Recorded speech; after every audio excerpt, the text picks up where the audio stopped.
자, 우리가 이제 요즘에 부가가치세 이론을 하고 있고요. 부가가치세 이론에서 앞 시간에 면세제도와 영세율 제도에 대해서 우리가 공부를 했습니다. 면세제도와 영세율 제도에 대해서 우리가 이해를 했는데, 영세율은 완전 면세제도, 그 사업자에게 면세 혜택을 주는 겁니다. 그런데 우리가 면세제도는 부분 면세제도라고 그런단 말이에요. 면세제도는. 네. 왜 부분 면세 제도라고 하느냐면은 매입세액을 공제를 안 해주니까 사업자에게 면세를 해주는 게 아니고 그 면세 재화와 용역을 소비하는 소비자에게 면세 혜택을 주는 거예요. 사업자에게는 면세 혜택이 없습니다. 예. 그런데 영세율 제도는 어때요? 영세율 제도는 소비를 일단 외국에서 하는 거니까 국내 내국인하고는 관계가 없고 그 수출을 하는 사업자에게 완전한 면세 혜택을 주는 거죠. 내가 매입했을 때 부담했던 매입세액을 전부 환급해 준다는 거예요. 그게 영세율 제도다. 네, 그래서 부가가치세의 흐름을 여러분이 이제 많이 아셨습니다. 아, 영세율 제도가 그런 제도였구나. 또 면세 제도라는 게 그런 제도였구나 하는 걸 알았고요. 우리가 부가가치세의 첫날 그 부가가치세의 특징을 하면서도 부가가치세는 담세자와 납세 의무자가 서로 다른 간접세다 하는 거, 또 부가가치세는 그 과세를 하고 있는 그 주체가 국가이다 해서 부가가치세는 국세이다. 이런 것들 뭐 여러 가지 많이 여러분이 배웠습니다. 자, 이 시간에는 이것 또한 굉장히 중요합니다. 과세표준. 과세표준이라는 그 용어는요, 모든 세금에 다 해당이 됩니다. 그래서 여기서 말하는 과세표준은 우리가 지금 배우고 있는 부가가치세의 과세표준은 무엇을 말하느냐. 그러니까 우리가 이제 회계 처리를 할 때 우리가 회계의 순환 과정을 공부하면서 분계 절차에서 여러분이 첫째 개정 과목을 도출할 줄 알아야 되고, 두 번째, 그 개정 과목을 차변에 기록할 것인지 대변에 기록할 것인지를 결정해야 되고, 그 다음에 마지막으로 금액을 확인해야 된다. 그 거래의 금액, 그게 일종의 과세 표준입니다. 부가가치 세법에서는. 그러니까 과세 표준이라 하는 것은 원칙적인 의미가 여기 딱 설명이 되어 있어요. 과세 표준의 정의. 우리 세법에서 과세표준은 직접적으로 세액 산출의 기초가 되는 과세 대상의 수량이나 가액을 말한다 이랬습니다. 그러니까 언제나 무슨 세금이든 간에 세액은 어떻게 계산하느냐? 세액 리콜 과세표준을 제가 줄여서 과표라고 써볼게요. 과표라는 말도 꽤 많이 씁니다. 그거는 과세표준을 두 자로 줄여서 쓰는 말이거든요. 과표 곱하기 뭘까요? 세율. 과표 곱하기 세율 하면 세액이라는 게 나와요. 이걸 우리가 산출세액이라고 하죠. 산출세액. 그래서 지금 우리는 과세표준이란 무엇인가 이걸 지금 알려고 하는 거잖아요. 과세표준은 세액을 산출하는 기본이 되는 가액이다. 그래서 과세표준에다가 정해진 세율을 곱하면 산출세액이 나옵니다. 물론 산출세액이 다 납부하지 않는 세액일 수도 있어요. 뭐 여러 가지 세액공제 제도가 또 있는 것이 있기 때문에. 그럼 우리 부가가치세법에서는요, 세율이 단일 세율이거든요. 세율이 딱 10% 단일 세율이에요. 영세율 빼고. 영세율은 이제 0%니까 그거 말고, 뭐 부가가치세 세율이 어느 경우에는 뭐 5%도 있고 10%도 있고 나누어져 있는 것이 아니라 10%입니다. 그래서 부가가치세는 과세표준 곱하기 10% 이렇게 산출을 합니다. 자, 그래서 부가가치세로 넘어가서 부가가치세에서는 과세 표준은 해당 과세 기간에 공급한 재화 또는 용역의 공급가액을 합한 금액이다. 따라서 공급가액이다라는 의미하고 같은 거죠. 공급가액을 합한 금액. 이것이 부가가치세에서는 과표가 된다. 그러면 이런 말이 되겠죠. 과표는 공급가액과 같은 것이다. 예. 부가가치세법에서는 공급가액이 과표라는 얘기예요. 이 공급가액이라는 말 여러분이 아마 부가가치세 배우면서 처음 나오는 거예요. 부가가치세법에. 그래서 우리 그 부가가치세를 징수했다는 그 징수한 사실을 증명하기 위해서 세금계산서 제도가 있는데 그 세금계산서 양식을 여러분이 이제 우리 책을 통해서 많이 볼 수 있어요. 예, 실제로 이제 여러분 실무에서도 많이 보실 거고. 그러면 그 세금계산서에 보면은요 항상 공급가액이 반드시 표시되어 있어야 됩니다. 반드시. 그래서 한번 세금계산서 있는 쪽으로 잠깐 한번 555페이지를 한번 뒤로 한번 넘겨보시겠어요? 예, 뒤로 넘겼더니 그냥 하나 파란색 세금계산서 하나 보이는데 555페이지. 네. 555페이지에 제29의 기출문제에 주어진 4번 문제에 보시면 전자세금계산서네 파란색으로 전자세금계산서 보이는데요. 공급자는 주식회사 향기나라, 공급받는 자는 주식회사 정현스포츠. 그 윗부분을 보고 있는 거예요. 그 다음에 이제 아랫부분에 보시면 작성일자 2019년 10월 22일 공급가액 90만원에 세액 9만원 이렇게 써있죠. 네, 공급가액 이것을 과세표준으로 한다 이겁니다. 부가가치세법에서는. 그러면 공급가액의 합계라는 것은 무슨 여기서 말하는 공급가액을 합한 금액이다라고 했는데 뭘 합한다는 거냐? 그 밑에 보시면은 줄이 여러 줄 쳐져 가지고 지금 여기서는 한 줄밖에 없습니다만은 10월 22일 조말론 향수 이런 향수 있나요? 네. 그래서 조말론 향수 10개에 9만 원 해서 공급가액 90만 원에 세액 9만 원 이렇게 돼 있지 않습니까? 그런데 밑에 또 두 줄, 세 줄 있죠? 예, 여러 줄로 여기 세금계산서에 기록을 할 수가 있어요. 그래서 그것의 합계를 의미하는 거예요. 공급가액이 여러 줄이 있으면 그 합계가 과세표준이 되는 것이다. 그 얘기죠. 자, 다시 129페이지로 이제 넘어가겠습니다. 자, 정리하면은 과세표준이라는 용어는 모든 세금에서 다 적용이 된다는 겁니다. 모든 세금 제도에서. 소득세에서도 여러분이 과세표준을 알아야 돼요. 소득세에서도 과표가 얼마인지. 예. 그 과표에 따라서 소득세는 누진세율을 적용하기 때문에 자기 과표에 맞는 세율을 찾아야 됩니다. 과표에 따라서 누진세율 최소 6%부터 최대 45%까지 누진세율을 적용합니다. 또 모든 거래 마찬가지예요. 요 양도소득세 아니면 뭐 취득세 모든 세금에 전부 과표라는 게 있다. 여러분이 그 모든 세금을 산출한 그 양식에 다 보시면 세액 산출하기 직전에 과표라는 게 과세표준이라는 게 있다는 것을 한번 나중에 한번 유심히 한번 보십시오. 자, 그래서 부가가치세법에서는 과세표준은 공급가액이다 하고 정리하겠습니다. 자, 그런데 이 공급가액에 대한 설명을 이렇게 해놨습니다. 여기 부가가치세를 포함하지 않은 매출액 등을 말한다 그랬어요. 네, 매출액 등을 말한다. 그러면 공급가액은 반드시 매출액이냐? 그러진 않을 수 있습니다. 매출액이 공급가액인 경우가 많아요. 대부분이. 자, 그러면 공급가액하고 매출액하고 왜 차이가 있냐 하면은요. 그러니까 우리가 아까 제가 책에서 봤던 그 파란색 세금계산서는 매입세금계산서예요. 그러니까 매입은 일단 빼고 우리가 이제 세금계산서 중에 빨강색 세금계산서가 있는데 그 빨강색은 매출입니다. 예, 우리 회사가 즉 발급한 세금계산서는 다 빨강색이에요. 파란색은 뜯어서 매입자를 주는 거예요. 빨강색은 매출자가 보관하는 것이고. 예.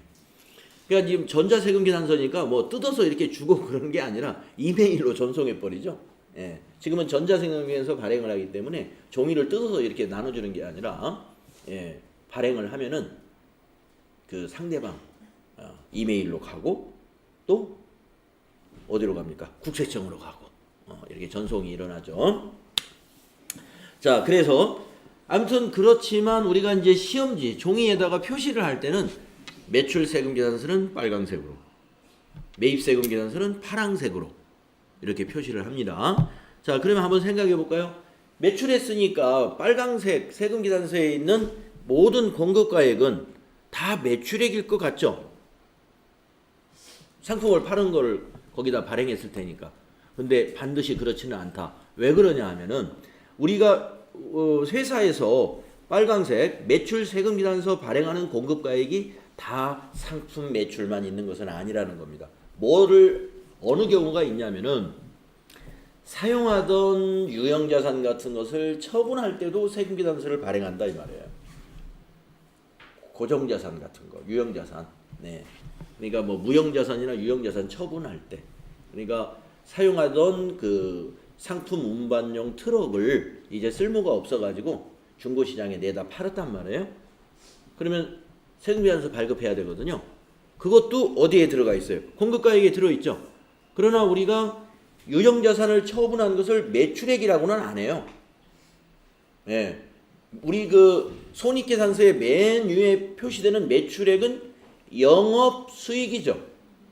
그러니까 유형자산, 자동차, 우리는 지금 전자제품 도소매하는 사업자라고 한다면 자동차를 파는 것은 영업수익이 아니지 않습니까? 그러니까 매출액이 안 올라가요. 그거는 매출액이 아니라 유형자산을 처분해가지고 이제 처분에 의해서 장부금액하고 비교해서 그것이 장부금액보다 높은 금액으로 처분했으면은 유형자산 처분 이익이라는 영업의 수익이 발생해가지고 그것이 손익계산서에 저 밑으로 영업의 수익란으로 들어가게 되는 거고. 그러면 그 차액 이익이 난 것은 영업의 수익에 들어가는데 그러면 그 유형자산 차량 운반구는 그럼 어떻게 되느냐? 그거 매출액 아닙니까? 매출액이 아니라 이거죠. 영업수익이 아니니까 그거는 손익계산서에 가는 게 아니라 재무상태표에 자산의 감소로 들어가는 거예요. 그렇죠? 예.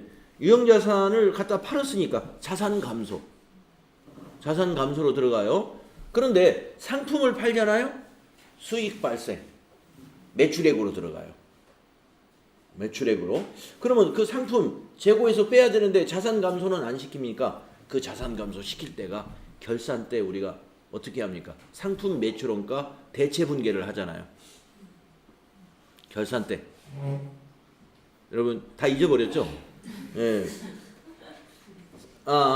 우리가 그 회계유순환 과정에서 그건 생략을 했네요. 예, 우리가 그 상품이라는 계정 자체를 안 만들었기 때문에 우리가 그 회계 처리할 때 그거를 생략을 하고 넘어와서 지금 제가 방금 한 거는 여러분이 지금 뭔 얘기인가 할 수도 있어요. 네. 그거를 이제 여기 이제 이론 끝나고 요 이제 실무에 그 주식회사 3일 패션이라고 하는 그 의류 도소매업을 한 사업체를 모델로 해서 쭉 그 결산까지 다시 한번 해볼 거예요. 그때 제가 여러분 설명드리겠습니다. 그러면 좀 이해가 될 거예요. 아무튼 지금 상태에서는 우리가 부가가치세법에 있는 과세표준과 공급가액에 대해서 우리가 이해를 하려고 하는 것인데 여기 있는 공급가액은 매출액 등이 있지만 항상 일치하지는 않는 법이다. 그것은 매출액이라는 것은 영업수익이기 때문에 상품이나 제품을 판매한 것이 매출액으로 가는 것이고 공급가액은 우리가 상품과 제품을 판매하는 것 외에도 고정자산 처분했을 때도 우리가 세금계산서를 발행하기 때문에 공급가액, 매출에 대한 공급가액이 발생을 한다. 그 공급가액은 자산의 감소로 표시되지 매출액은 아니다 하는 그런 말씀입니다. 자, 그 다음에 이제 여기 또 새로운 용어가 하나 있습니다. 자주 안 쓰긴 하는데 혹시 여러분 시험지에 공급 대가 이런 말이 나올 수 있어요. 갑자기 공급 대가 하면 이게 무슨 말인지 알아들어야 됩니다. 네. 부가가치세법에서는 사용하는 용어예요. 공급 대가. 이거는 공급가액에다가 부가가치세를 더한 금액입니다. 포함한 금액. 네. 그래서 이제 소매점에서 우리가 이제 동네에 있는 마트에 거기 뭐 요 과자는 780원입니다. 이렇게 써놨단 말이에요. 예. 그거 보고서 내가 이제 요 과자 살지 이 과자 살지 선택을 하죠. 거기에 써붙인 것은 전부 공급 가액을 써붙였을까요? 공급 대가를 써붙였을까요? 예, 공급 대가 써붙였어요. 세금 포함해서 그 돈인 거예요. 예, 그래서 그 과자 780원 써 있는 거 들고 가서 계산해 보면 정확히 780원 받습니다. 예, 세금 10%. 예, 이렇게 더 얘기 안 하죠. 그래서 보통 우리 그 소매상에서는 소매상에서는 공급 대가로 가격을 표시해요. 세금 포함해서. 그래서 공급 대가란 무엇이냐? 공급가액에다가 세액을 더한 것이다.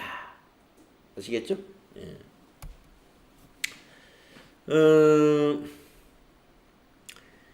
그러면 여러분이 만약에 아까 과자가 780원이라고 써 있어요. 이게 공급 대가예요. 공급 대가. 공급 대가가 780원일 때 공급 가액은 얼마일까요? 한번 계산해 보시오라고 한다면 공급 대가를 말이죠. 나누기 1.1 하면 공급 가액이 나옵니다. 네. 참고로 알아두세요. 네. 합계 금액은 아는데 공급 가액을 모르겠다. 즉 공급 대가는 아는데 공급 가액을 모르겠다. 그러면은 그 공급 대가를 1.1로 나눠주면 됩니다. 한번 해보겠습니다. 780원짜리 과자의 공급 가격은 얼마일까? 나누기 1.1. 709원입니다. 709원. 네. 709원이기 때문에 709원에 10%면 70.9원이죠.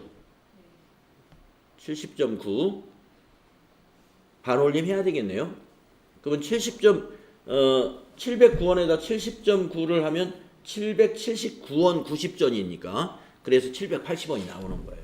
그러면 이제 우리가 그 세금은 이제 소수점 이하를 버리니까 여기서 공급가액은 710원이다 이렇게 하면 됩니다.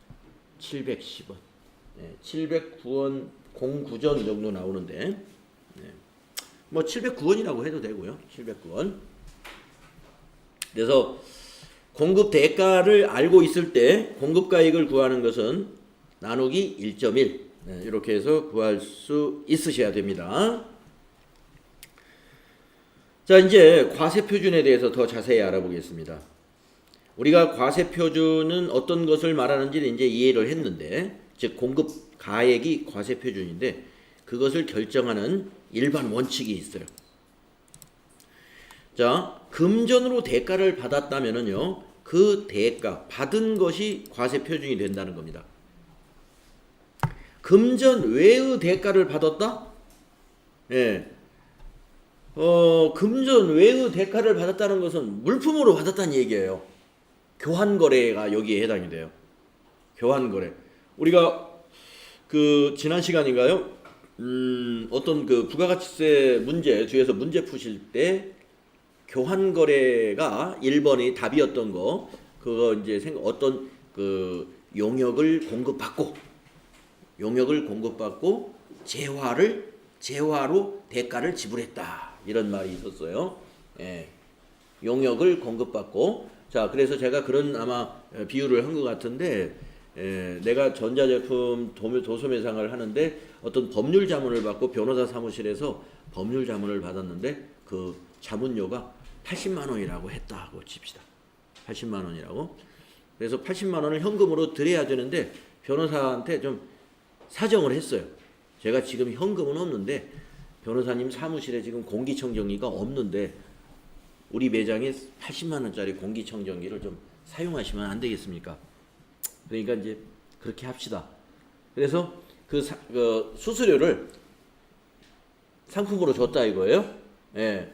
그러면 자 대가를 뭘로 받았습니까? 금전 외의 것으로 받았죠. 예. 자 그러면 우리 회사 지금 그 법률 자문을 받은 전자제품 판매하는 이 회사의 이 과세 표준은 어떻게 결정하느냐 이겁니다. 공급한 재화 저 공기청정기의 시가로 과세 표준이 결정이 된다 이겁니다. 네, 시가로. 그러니까 저게 80만 원짜리였으니까 80만 원 해서 8만 원의 부가가치세를 내야 된다. 자, 그다음에 폐업을 하는 경우 과세 표준은 뭘로 하느냐? 이거 역시 시가. 네. 그러니까 현금 받지 않은 것은 다 시가라고 보시면 돼요. 일반 원칙입니다, 이게. 간주 공급 이것도 역시 시가. 네? 시가 기준입니다. 원가 기준이 아니라는 거예요. 시가 기준. 판매하는 거. 네. 우리가 지금 과세 표준 즉 공급가액을 말하기 때문에 판매가 기준이다 이거. 시가 기준. 예, 그런데 시가가 저 원래 80만 원짜리인데 그 고객이 하도 말이지 깎아달라고 사정을 하니까 2만 원 깎아줬어요. 그리고 78만 원만 받았어요. 그러면 공급가액을 80만 원이라고 봐야 됩니까? 네, 그거는 78만 원. 네. 왜냐면 금전 대가를 받았잖아요. 실제로 78만 원밖에 못 받았어. 예, 사겠다는 사람이 80만 원은 도저히 안 사겠다는데 뭐. 예, 그래서 그거는 그 대가, 예, 그 대가 그냥 받은 거, 실제로 받은 걸로 하는 거예요. 나머지는 말이죠, 예, 다 시가를 적용한다는 것입니다. 자, 다음에 부당행위 계산 부인. 네, 자, 그러면 이 받은 대가로 한다면은 말이죠, 자기 뭐 조카라든가 어떤 특수 관계에 있는 사람한테 물건값을 다 못 받을 수 없으니까 인심 쓰듯이 맨날 반값으로 준다 이 말이에요. 네, 80만 원짜리를 40만 원에 팔고 이렇게 하면 정부 입장에서 그걸 그냥 놔두면 어떻게 되겠습니까? 예, 세수가 줄어들잖아요. 저게 원가가 70만 원인데 사올 때는 7만 원에 매입세 공제를 해줬단 말이에요. 정부에서. 그런데 판매를 70만 원보다 더 싸게 40만 원에 팔았네? 그럼 매출세액이 4만 원밖에 발생 안 하죠? 정부에서 환급은 7만 원 해줬는데 매출세액 신고는 4만 원만 해준다? 그러면 정부 입장에서 마이너스 3만 원이 생기네? 원래 더 매출세액이 더 발생해야 되는데. 그래서 그런 것은 부당행위를 부인하겠다. 어떤 것이 부당행위 계산이냐? 특수관계인에게 공급하는 재화 또는 용역의 공급가액이 조세의 부담을 부당하게 감소시킬 것으로 인정되는 경우에는 공급한 재화나 또는 용역의 시가를 공급가액으로 보겠소. 네. 그러니까 딱 봐도 이거는 말이 안 된다. 네. 이거는 시가로 과세하겠소 이런. 일단은 이제 자기가 받은 돈으로 이제 신고를 했겠죠. 근데 그런 것이 이제 나중에 뒤에 밝혀지면 그런 거 경정하라고 고쳐라 하고 내려오는 거예요. 그래서 이런 것은 이제 우리가 그 특수관계인에게 공급하는 재화의 경우에 이제 조세의 부담을 부당하게 감소시킬 것으로 인정된다. 이제 이 판단을 이제 그 국세청에서 해야 되겠죠. 세무관계 공무원이. 네. 그런 경우라면은 시가를 공급가액으로 본다. 그러니까 그런 부분이 좀 자주 있으면 안 되겠죠. 네. 자, 과세표준의 결정 방법, 일반 원칙과 부당행위 계산 부인에 대한 내용이 어떤 내용인가 하는 것을 봤습니다. 자, 그 다음에 거래 유형에 따라 과세표준이 결정되는 방법을 보면은요, 우리가 그 거래 유형에 따른 과세표준은 앞에서 공급 시기, 공급 시기를 결정하는 것과 비슷한 점이 많아요. 자, 한번 봅시다. 거래 유형별로 과세표준이 어떻게 결정이 되느냐? 외상 판매나 할부 판매, 이런 경우는 공급한 재화의 총 가액 과세표준이 그냥 합계 금액이에요. 예, 외상으로 팔았던 할부로 팔았던 여기서 할부 판매는 12개월 이하의 할부 판매를 말합니다. 12개월 이하의 할부 판매. 만약에 12개월 월 단위로 할부 금액을 12번으로 나누어서 할부금을 받기로 했다. 그렇다고 해서 과세 표준이 12가지가 나오고 나서는 안 된다 이겁니다. 그냥 인도하는 시점에 그 재화의 총 금액을 과세 표준으로 보겠다. 그런데 이거는 달라요. 장기 할부 판매 포함해서 완성도 기준 지급 조건부라든가 이런 부분은 우리가 계약에 따라 각 부분의 대가를 받기로 한 때라고 하는 그 공급 시기를 앞 시간에서 정리할 때 그런 부분 공부했던 기억 나시죠? 따라서 과세 표준의 결정도 계약에 따라서 받기로 한 대가의 각 부분, 그러니까 과세 표준이 쪼개진다는 얘기입니다. 장기 할부 판매는. 그래서 장기 할부 판매는 총 가액이 아니라 대가를 받기로 할 때 그 각 부분. 만약에 5회에 걸쳐서 장기 할부 판매를 했다. 그러면 과세 표준이 5개로 나누어진다는 얘기예요. 완성도 기준 지급 조건부도 만약에 6회에 걸쳐서 나누어서 지급하기로 했다. 그러면 과세 표준이 6개로 나누어진다. 그런 의미가 되겠습니다. 자, 그 밑에 둘 이상의 과세 기간에 걸쳐. 여기서 이제 공급 시기 우리 공부할 때는 둘 이상의 과세 표준에 걸쳐 있는 경우에는 과세 기간의 종료일을 공급 시기로 봤죠. 그런데 과세 표준의 결정은 어떻게 하느냐? 둘 이상의 과세 기간에 걸쳐 용역을 제공하고 그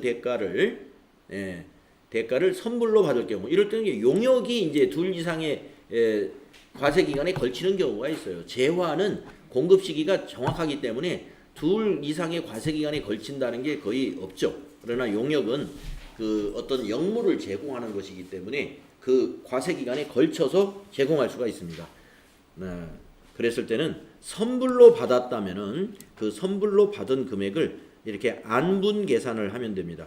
계약 기간 분모에 계약 기간의 총 개월수를 넣고 분자에 과세 기간에 해당되는 개월수를 넣어가지고 안분 계산해서 과세 표준을 결정하는데, 이때 공급 시기는 각 1기와 2기에 걸쳐 있다면은 1기분, 2기분으로 나누어서 과세 표준이 결정이 된다.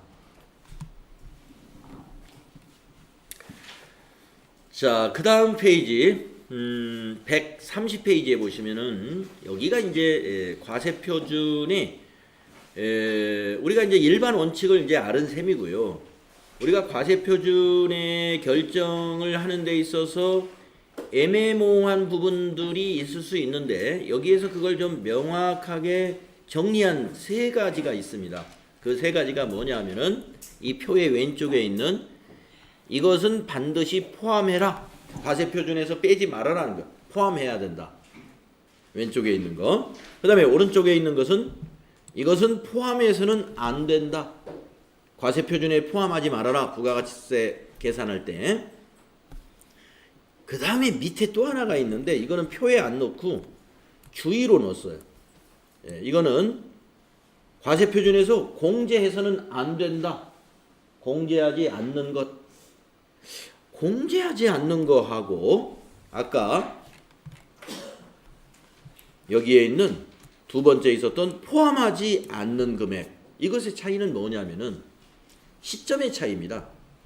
포함하지 않는다 하는 것은 공급 시기에 이미 결정을 할 수 있는 부분이고, 저 밑에 있는 공제하지 말아라, 즉 포함해라 하는 거예요. 여기 밑에 공제하지 않는다. 공제하지 않는다는 이것과 같으군요. 포함을 해라 하는 것과.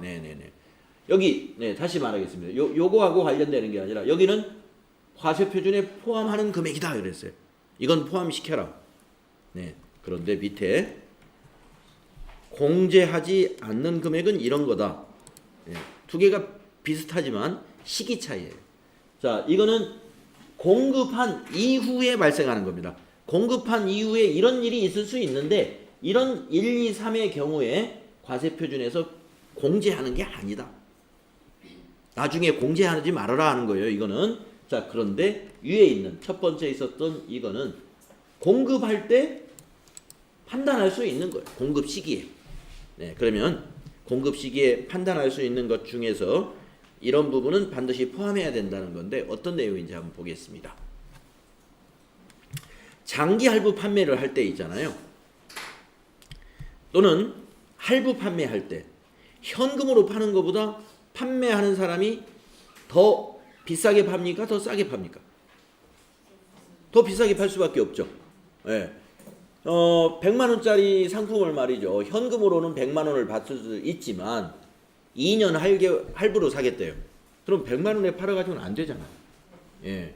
그러니까 여러분이 아마 좀 더 붙여야 될 거예요. 예를 들어서 10만 원을 더 붙인다고 보면 그 10만 원은 뭐에 해당이 될까요?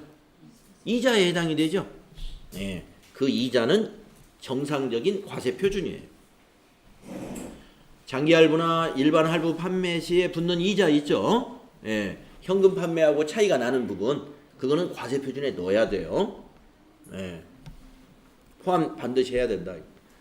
그 다음에 대가의 일부로 받는 운송보험료나 산재보험료. 네. 보험료인데 이게 비용인데 왜 과세 표준에 넣지? 네. 여기서 뭐라고 그러냐면 대가의 일부로 받는다고 그랬어요.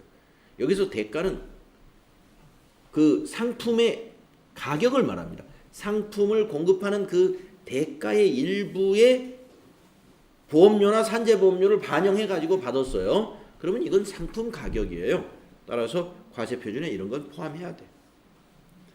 마찬가지로 세 번째, 대가의 일부로 받는 운반비라든가 포장비라든가 하역비 이런 것도 과세 표준에 포함시켜야 돼. 예. 앞에 대가의 일부로 받는 이런 표현을 여러분 잘 기억하시면 돼요. 예. 대가의 일부로 받는다는 말은 그 상품 가격에 반영을 했다는 말이에요. 예. 그 상품 가격에 반영을 했다 이런 얘기입니다. 우리가 이제 그 보험료라든가 운송 보험료라든가 뭐 하역비라든가 이런 것은 우리가 국내 물품보다는 외국에서 수입할 때 이런 것들이 발생을 하죠. 예, 외국에서 수입할 때 만약에 뭐 인천항에 도착을 했다, 평택항에 도착을 했다 그러면 그거 하역을 해야 돼요. 그러면 하역 업체에다가 기계가 필요하면 기계도 쓰고 인력이 필요하면 사람도 써가지고 내립니다. 그 다음에 또 중국에서 만약에 오다가 또 어디 사고가 나서 그 선적지 인도 기준이라고 하면은 말이죠. 그 중국에서 배에 실으면 그때부터 우리 회사에 그게 재고 자산이에요. 그 오면서 만약에 사고 난다 그러면 그거 내 책임이에요. 그러니까 보험에 들죠. 운송보험 같은 거. 그런 거 그게 보험료, 운송보험료예요. 이런 것을 내가 이제 그러한 상품을 수입해가지고 판매를 한단 말이에요. 그 판매하는 가격에 이러한 부분을 전부 대가의 일부로 받는 그런 것을 감안해가지고 우리가 판매 가격을 결정한다 이런 얘기입니다. 네. 네, 중국에서 이 마이크를 하나 수입해가지고 사는데 중국에서 수입할 때는 이게 100달러짜리라고 보겠습니다. 100달러짜리. 근데 수입하면서 저런 운송보험료도 들어가죠. 하역비도 들어가죠. 또 육상 운송비도 들어갑니다. 평택에서 또 이천까지 와야 되니까. 그러면 이 마이크를 10만 원에 팔 수가 없죠. 그런 걸 다 계산해봐가지고 이걸 몇 톤을 수입하는데 하역비하고 운송료하고 보험료가 어떻게 들어가는구나. 그걸 딱 계산해가지고 몇 톤에 이 개수가 몇 개인지 나누기 몇 하면 한 개당 얼마의 비용이 추가됐는지가 나오죠. 그래가지고 이제 판매 가격을 결정하지 않겠습니까? 거기에다가 내가 챙겨야 될 적정한 마진을 거기다 또 넣어야 되겠죠. 자, 대가의 일부로 받는 것은 모두 판매 가격에 포함된 것을 의미하는 것이기 때문에 과세 표준에 포함시킨다는 거. 그거 잊지 마십시오. 자, 그 다음에 이것도 위에 있는 대가의 일부로 받는 것과 거의 같은 의미예요. 다만 세금일 뿐입니다. 세금. 자, 우리가 부가가치세를 공부하면서 제가 언젠가 그 얘기를 했어요. 부가가치세는 모든 세금 종류의 맨 밑에 다른 세금 다 합쳐서 그 밑에 마지막으로 부가가치세 얼마 마지막으로 계산되는 항목이 부가가치세 항목이다. 이게 바로 그걸 얘기하는 겁니다. 자, 한번 쭉 읽어볼게요. 개별 소비세와 교통, 에너지, 환경세 및 주세가 과세되는 재화 또는 용역에 대여하는 해당 개별 소비세와 교통, 에너지, 환경세 및 주세와 그 교육세 및 농어촌 특별세 상당액. 뭐 우리가 어떤 그 수입이라든가 여기서 지금 관세를 빼고는 다 들어가 있어요. 개별 소비세부터 포함해 가지고 특별한 어떤 목적세까지 다 포함되어 있습니다. 이러한 모든 세금은 과세 표준에 어떻게 해야 돼요? 다 포함한다 이거예요. 다 포함한다. 여기 지금 관세가 없는데요. 수입의 경우는 관세도 포함이 됩니다. 관세까지 과세 표준에 포함해야 돼요. 관세까지. 그래서 각종 뭐 개별 소비세를 포함해 가지고 여러 가지 목적세들 교육 관련해서 또는 교통 환경 관련해서 또 에너지 관련해서 여러 가지 어떤 목적세들이 있습니다. 또 농어촌 특별세 뭐 이런 것들을 농민을 보호하기 위한 세금들이죠. 그러한 세금들이 붙는 재화나 용역이 있습니다. 그러면 그것도 물건값에 다 더해져요. 그 세금까지. 물건값이 10만 원이고 개별 소비세가 3만 원이 붙고 거기에 또 에너지 환경세가 얼마가 붙었다 그러면 그거 전부 더해라는 거예요. 아시겠죠? 자, 이제 마지막으로 대가의 전부 또는 일부를 받은 마일리지도 해당이 됩니다. 대가의 일부로 받는 마일리지 있죠. 우리 여러분들 아마 마일리지 포함해서 상품을 사본 경험들이 있으실지 몰라요. 어떤 한 매장을 이렇게 계속 그 거래를 하다 보면 이게 마일리지를 싸주잖아요. 특히 인터넷 쇼핑몰에서 그런 이벤트 그런 식으로 이제 판촉 활동을 하죠.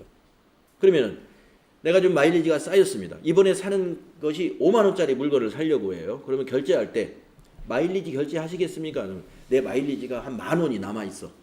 보니까 하겠습니다. 체크하면 5만 원짜리가 4만 원만 결제하면 배송이 되죠.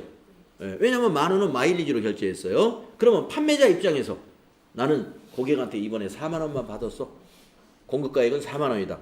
아니다 이겁니다. 그 상품 가격의 일부로 마일리지 결제한 거예요. 소비자가. 그 소비자 돈이나 마찬가지예요. 따라서 대가의 일부로 받는 마일리지 상당액은 과세 표준에 포함된다. 자, 그래서 여기 있는 것은 전부 공급 시기에 결정할 수 있는 것들입니다. 공급 시점에 이런 것들은 과세 표준에 포함된다 하는 것을 인식해라. 인식해라 이겁니다. 자, 그러면 포함하지 않는 거를 이 설명드리기 전에 밑으로 한번 내려가 보겠습니다. 이걸 먼저 한번 해볼게요. 이거는요. 자, 그렇게 해서 과세 표준에 포함을 해가지고 세금 계산서 발급하고 세금 부가가치세 신고까지 다 납부 신고 다 했습니다. 그런데 과세 표준에서 공제하지 말아라 하는 것은 사후에 이런 일이 있을 수 있는데 이런 것은 과세 표준에서 나중에 마이너스 차감시켜서는 안 된다는 겁니다. 자, 첫째, 재화 또는 용역을 공급받는 자에게 지급하는 장려금이나 이와 유사한 금액들, 거래처에다가 그러니까 재화 또는 용역을 공급받는 자다 그러면 거래처가 되겠죠. 거래처에다 장려금을 주었대요. 장려금을. 그러니까 이제 뭐 거래처에 장려금을 주는 제도가 아마 있을 겁니다. 좀 뭐 행사 같은 걸 할 수도 있는 것이고 또 이제 좋은 거래 관계를 지속적으로 유지하기 위해서 거래처를 이제 단골로 잡으려고 하면은 이벤트 같은 걸 할 수가 있죠. 예를 들어서 5월에 가정의 달을 맞이해 가지고 가정의 달에 특별히 어느 딱 목표치를 주는 거예요. 거래처에다가 지난 전월 대비 20% 이상 주문량이 많으면 예, 뭐 500만 원씩 장려금을 주겠습니다. 이런 식으로 이제 유혹을 하는 그런 마케팅 행사를 했다고 봅시다. 그래서 그 중에 거래처 어느 한 거래처가 20% 이상 주문을 했어요. 근데 그 거래처의 매출에 그 거래처에서 사간 공급가액 우리 공급가액이 2천만 원이었어요. 2천만 원. 그래서 이제 세금 계산서를 원래 2천만 원으로 끊었습니다. 그런데 그 사람이 이제 20% 이상 된 것이 확인돼 가지고 장려금을 500만 원 지급했어요. 그러면 이거 2천만 원으로 팔았지만 내가 돈 줘버렸으니까 1,500 받은 거다라고 해서 나중에 마이너스 500만 원짜리 수정 세금 계산서 발행해 가지고 과세 표준에서 차감하면 안 된다 이런 얘기입니다. 네, 장려금은 차감하면서는 안 된다. 이거는 당신이 그냥 준 거예요. 네. 마이너스 시키면 어떻게 되겠어요? 매출 세액이 그만큼 줄어들겠죠. 50만 원이 500만 원에 대해서 50만 원. 예, 그래서 장려금은 공제 안 해줍니다. 과세 표준에서. 두 번째 대손금. 네, 대손금 과세 표준에서 빼지 말아라 하는 겁니다. 대손금이 뭐냐면은 외상으로 상품을 팔았는데 거래처가 이제 파산이 돼버린 거예요. 못 받게 됐다 이겁니다. 예. 못 받게 됐습니다. 그러면은 과세 표준에서 빼야 될 거 아니냐? 안 빼요.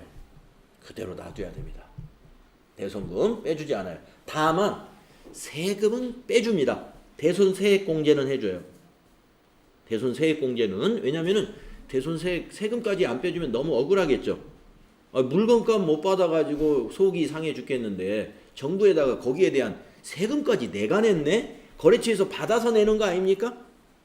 예, 부가가치세는 다 내가 내는 게 아니에요. 거래처에서 받아가지고 내는 건데 세금 받지도 않았는데 나는 세금을 냈어. 외상 주게 되면 그러는 수가 있을 수 있죠. 그것이 바로 대손세액이라는 겁니다. 대손세액은 공제 받습니다. 그런데 여기는 대손세액이 아니라 뭐예요? 공급가액이에요. 대손금. 공급가액은 공제 안 하는 거예요. 자, 그 다음에 세 번째 하자보증금. 무슨 공사 같은 사업에서 이런 게 있죠. 하자보증. 예. 그러니까 뭐 10억짜리 공사를 했는데 2년간 문제가 생기면 우리가 책임지겠습니다. 그걸 뭘로 책임져요? 하자보증을 걸어야 돼요. 그러면 하자보증을 하려면 보증회사에다가 뭡니까? 그 보험에 가입을 해야 되죠. 예. 그게 이제 하자보증금인데 그런 하자보증금이라 하는 것을 공급가액에서 빼서는 안 된다 하는 겁니다. 예, 요 세 가지 기억을 하시면 됩니다. 자, 그 다음에 다시 위로 올라가서 이번에는 공급하는 과정에서 이것은 과세 표준에 넣어서는 안 된다 하는 겁니다. 포함하지 않는다. 아까는 포함시켜라. 네, 지금은 포함하지 않는다. 자, 첫 번째 있는 건 너무나 당연한 겁니다. 여러분들, 우리가 아까 과세 표준은 공급가액이고 매출액 등을 말한다라고 했는데 우리가 이 매출을 공부할 때 손익계산서 공부할 때 순매출액이라는 것은 총 매출액에서 세 가지를 뺐죠. 매출 애누리를 빼고 매출 환입을 빼고 매출 할인을 뺐죠. 그러니까 매출액에서 이건 빼는 거잖아요. 그러니까 당연히 과세 표준에 포함되지 말아요. 자, 그 다음 두 번째 줄.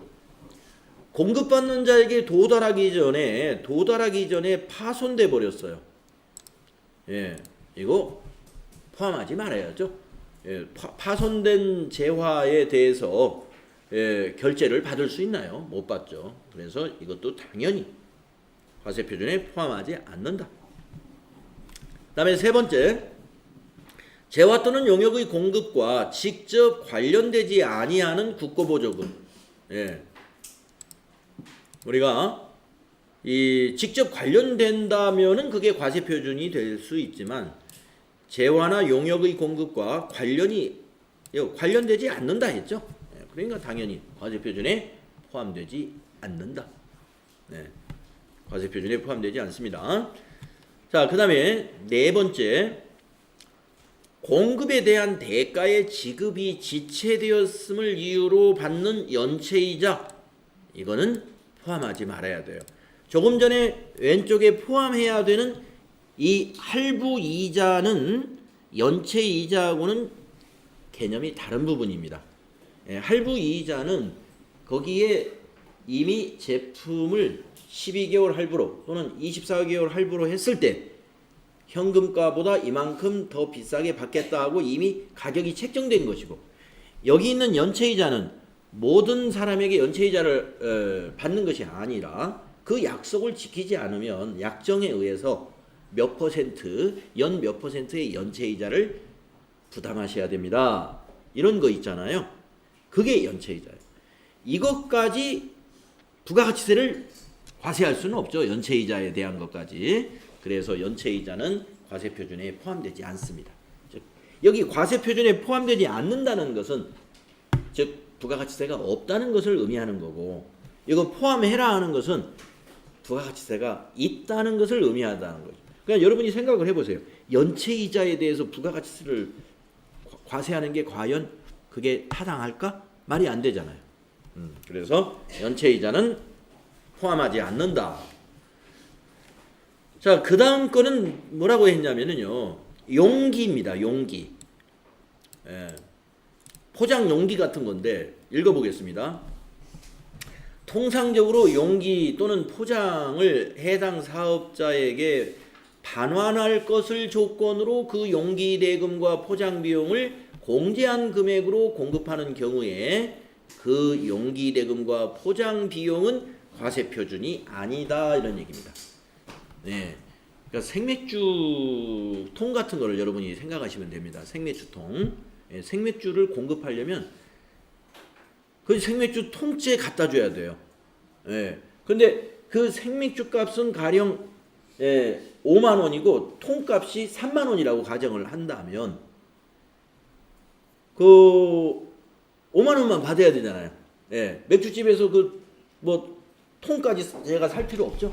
다 비우고 나서 통은 반납하면 되죠. 그 통값, 포장 용기 그런 부분을 말해요. 그거는 과세 표준이 당연히 아니어야 되겠죠. 그런데 이제 우리가 그 거래를 하면서 아마 이렇게 하는 모양이에요. 처음에 이제 8만 원으로 거래 명세서를 발행을 해요. 8만 원. 맥주 5만 원에 통 용기값 3만 원. 그래 가지고 왜 그렇게 하냐면 또 혹시 주인이 한 일주일 때 가보더니 이사를 가버렸어. 통까지 다 가지고 가버렸어. 그러면 회사 재산이 반환이 안 되면 안 되잖아요. 그래서 미리 그냥 통값을 받는다, 이런 셈이죠. 그래가지고 나중에 통을 반납하면 빼줘, 다시. 이런 식으로 하기 때문에 이것이 잘못하면 공급가액으로 잡힐 수가 있겠죠. 그러나 그 용기값은 뺄 수 있다, 이거. 포함시키지 않고 세금계산서를 발부하면 돼요. 자, 그 다음에 이건 뭔가요? 음식, 숙박 용역이나 개인 서비스 용역을 공급하고 그 대가와 함께 종업원이 받는 봉사료를 말합니다. 종업원이 받는, 그러니까 회사가 받는 게 아니에요. 그래서 종업원의 봉사료를 세금계산서나 영수증, 신용카드 매출점표에 그 대가하고 구분해가지고 봉사료를 해당 종업원에게 지급하는 사실이 확인되는 경우에 그 봉사료는 과세 표준이 아닙니다 하는 겁니다. 원래 이제 이걸 우리가 이제 팁이라고 보면 되는데, 팁은 내가 알아서 주면 주고, 10,000원, 5,000원 주고 싶으면 주고 안 주면 안 주는 건데, 어떤 음식점 같은 데 가면은 봉사료라고 따로 아예 청구가 나와요. 그 부분을 말하는 거예요. 자, 밥이 몇 개 해서 얼마 이렇게 했어요. 그리고 부가가치세 거기에 10% 얼마. 그래서 합계 20만 원 이렇게 해놓고 맨 밑에다가 따로 봉사료 3,000원, 봉사료 5,000원 이렇게 써 있더라, 이런 얘기입니다. 그 봉사료를 말하는 겁니다. 그 봉사료는 사업자가 입금을 잡는 게 아니에요. 사업자가 입금 잡는 것은 그 봉사료 이전에 있는 부가가치세까지 포함된 합계금액이고, 봉사료라고 표시된 것은 사업 카운터에서 사업자가 받긴 받는데 그날 그 봉사한 종업원에게 직접 주는, 종업원에게. 근데 종업원에게 그 만약에 안 줬다 그러면 그건 과세 표준으로 잡아야 돼요.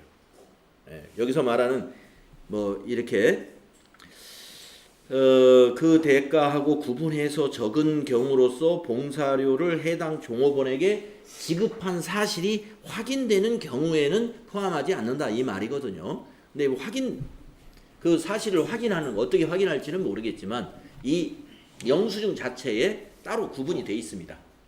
그래서 그거는 과세 표준이 아니다. 우리가 이제 맥주집 같은 데도, 우리 동네 맥주집 같은 데도 가면은요, 생맥주 이런 데서도 그 주인이 있는 경우 있죠. 주인이 있고 또 이렇게 그 서빙 보는 또 여자분들이 있을 수 있어요. 그러면 이제 술을 먹고 이제 친절하게 이제 봐줘 가지고 10,000원을 줬다고 봅시다. 그러면은 그 맥주집 사장이, 자, 술값은 6만 원이고 그날 팁까지 10,000원을 받았어요. 7만 원으로 신고를 하느냐? 절대 그렇게 안 합니다. 그날 술 파는 거 6만 원만 과표로 잡아요. 그러니까 만약에 영수증을 해준다 그러면 6만 원으로 영수증을 해준다 이겁니다. 현금 영수증 해주세요. 네, 술값. 그러면 6만 원짜리 해줘요. 그러면 팁은 왜 안 해줘? 팁을 제가 왜 그걸 해줍니까? 팁은 해줄 수가 없죠. 왜냐면 그렇게 하면은 그거 현금 영수증 해주면 어떻게 돼요? 세금 내야 되잖아요. 자기 소득이 아닌데 직원의 봉사료인데. 그렇게 보시면 되겠죠. 자, 그 다음에 임차인이 부담하여야 할 보험료, 수도료 및 공공요금 등을 별도로 구분 징수하여 납입하는 납입 대행. 이거 임대 사업의 경우에, 임대를 하는 사업자의 경우에 이런 일이 흔하게 있죠. 자, 만약에 저도 마찬가지입니다. 제가 지금 여기 월세를 내고 있는데, 한 달에 월세만 내는 게 아니라 농협에서 1층, 2층, 3층 딱 분할을 해가지고 상수도 요금을 받아가요. 상수도 요금을. 그러면은 농협에서 이제 임차료 받는 거 하고 또 상수도 요금 내가 낸 거 하고 이걸 합쳐가지고 세금계산서를 발행해 줄까요? 상수도는 안 해줍니다. 왜냐하면 상수도 요금을 여기 건물주가 받는 게 아니잖아요. 다만 편의상 자기가 걷어가지고 상수도 시에다 내는 거잖아요. 그렇기 때문에 그거는 과세 표준이 아니다 이 얘기예요. 납입 대행. 임차인이 부담해야 될 수도요금 같은 거, 이런 공공요금을 별도로 구분해서 징수했어요. 월세는 얼마입니다. 월세는 뭐 당연히 매달 정해진 거 내는 거니까 당연히 알겠지만, 그러니까 월세 매달 얼마입니다라고 이렇게 뭐 팩스나 뭘 보내주는 건 아니죠. 그건 뻔한 거니까. 그러나 수도요금 같은 경우 서로 나눠낸다든가 이러면은 매달 알려주거든요. 그러면 그 금액은 월세에 포함돼서는 안 된다 이런 얘기죠. 과세 표준이 아니다. 자, 어떻습니까? 여러분이 이 안에 있는 내용이 굉장히 복잡해 보이지만 이해를 하고 보면 당연히 그러겠구나. 그래서 과세 표준에 포함되느냐 포함되지 않느냐의 여부, 요거 시험에 잘 나옵니다.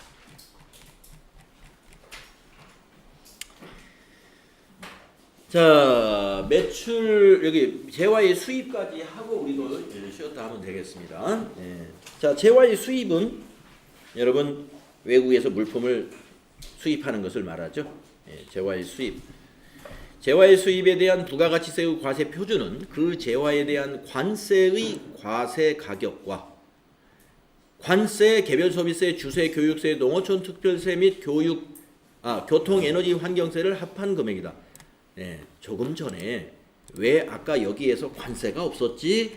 라고 제가 좀 생각을 했는데 수입을 여기다 따로 정리하려고 거기서 관세를 정리하지 않은 거예요. 수입의 과세 표준은 이것이다. 아까 조금 전에 앞에 있었던 표의 그 내용에서 뭐가 들어갔어요?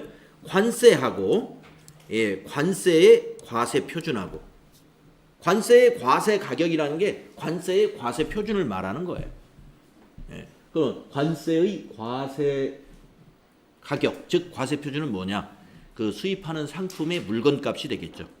예, 그 물건값이 과세 표준이 되어서 거기에 관세율을 정해서 관세가 나오고, 그 다음에 거기가 개별 소비세, 사치품이라면 개별 소비세에 해당이 될 것이고, 술이면 주세에 해당이 될 것이고, 또 어떤 목적세가 달라붙는 경우는 교육세, 농어촌 특별세, 뭐 환경세. 그러니까 이 개별 소비세의 경우는요, 이러한 목적세가 일부씩 다 달라붙어요. 예, 개별 소비세에 해당된다 그러면, 예, 교육세, 농어촌 특별세, 교통, 에너지, 환경세까지 착착착착 붙게 됩니다. 자, 그래서 모든 세금 전부 과세 표준이 된다. 여기 재화의 수입에 대한, 이게 무엇에 대한 설명이냐면 과세 표준에 대한 설명이에요. 부가가치세 과세 표준, 수입에 대한 과세 표준은 이렇게 결정한다. 이런.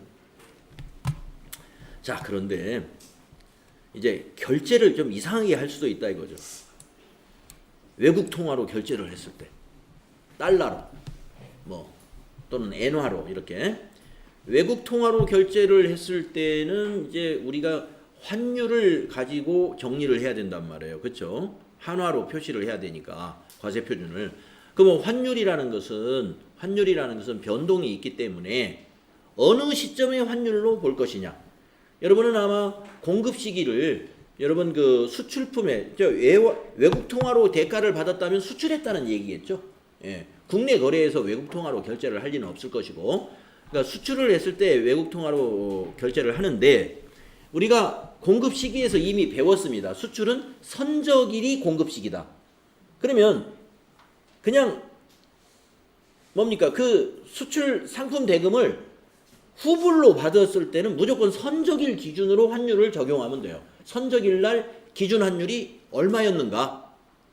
거기에다가 달러를 딱 곱하면 그게 공급가액이 되는데, 지금 여기는 좀 복잡한 경우를 예를 들었습니다. 자, 구분을 두 가지로 했어요. 첫째, 공급 시기 도래전에 원화로 환가한 경우다. 이겠습니다. 공급 시기, 즉 선적하기 전에 돈을 미리 받았다. 선수금을 말하겠죠. 선수금. 네, 외국에서 수입하면서 물건값을 완불로 주는 경우는 뭐 거의 없을 것이고요. 계약금은 받을 수 있습니다. 예, 우리 국내 거래에서도 계약금을 받듯이, 예, 수출하는 경우에도 계약금을 받을 수 있어요. 근데 그 계약금을 달러로 받아가지고서 원화로 환가를 했어요. 원화로. 공급 시기는 언젠데? 선적일인데 선적하기 전에 이미 하나로 바꿨다 이겁니다. 그러면 그 부분은 환가한 금액을 과세 표준으로 계산해야 돼요. 환가한 금액을. 환율을 두 번 적용하겠네요. 계약금 받은 거 선적하기 전에 원화로 환전을 해버렸다. 그러면 일단 환가한 금액 그 자체가 과세 표준이 일단 되고, 그 다음에 나머지 금액은 선적하고 나서 도착을 하고 그 사람들이 확인한 다음에 뭐 한 2, 3개월 후에 입금이 됐다. 그러면 그 입금된 달러는, 외화는 선적일의 환율을 적용하는 거예요. 자, 그 밑에 읽어보겠습니다. 공급 시기 이후에 외국 통화나 그 밖에 외국환 상태로 보유하거나 지급받는 경우. 네. 자, 그러니까 나머지는 다 공급 시기 이후의 겁니다. 공급 시기 이후, 즉 선적한 이후에 외국 통화로 받아서 그것을 달러로 보유하고 있거나, 아니면 환가를 했든지 상관없어요. 공급 시기 이후에 받은 상태는 환가를 했든지 달러 상태로 달러 예금을 해놨든지, 그것은 과세 표준을 뭘로 정하느냐면 공급 시기의 기준 환율이나 제정 환율에 따라서 계산을 해야 된다. 네. 수입 시의 과세 표준은 이렇게 결정합니다. 예. 그러니까 선적일 전에 계약금 받아가지고 환가를 해버렸으면 그 자체가 과세 표준이고, 선적일 이후에 받은 것은 환가를 했든 아니면 달러 상태로 애치를 하거나 금고에 보관하고 있든 간에 선적일의 환율로 공급가의 그 과세 표준이 결정이 된다. 이해가 되셨죠? 네. 그래서 과세 표준의 결정에 대해서 우리가 정리가 됐습니다. 자, 10분간 쉬었다 하겠습니다.